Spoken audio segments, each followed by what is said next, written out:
नमस्कार जय जगन्नाथ मु आज बनैबी मंजा बरा। आपण देखंतु पूरा सहज उपाय मंजा बरा मु केमिति प्रस्तुत करूची।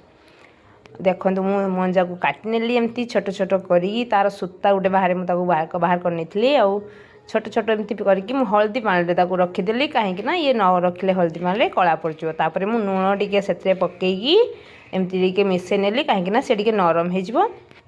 तापरे मु एठी गोलेबी मंजा को बरा प्रस्तुत करने बेसन देली मुझे लंका गुंड हलदी गुंड पकेबी पियाज आउ धनिया पत्र काटिकी पकेली।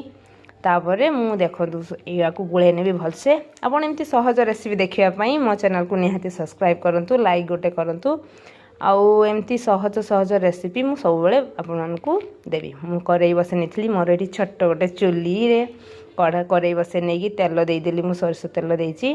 तापरे मु मंजार बरा को प्रस्तुत करी देखंतु एमती मु कढ़ारे सब दे देली तेल उपरे आउ तापरे मु उल्टेनी भी याकू गोटे साइड हे गला परे तापरे मोर मंजा बरा ही प्रस्तुत हो गला। एमती सब सहज रेसिपी देखिबा पई मो चैनल को निहाती सब्सक्राइब करंतु।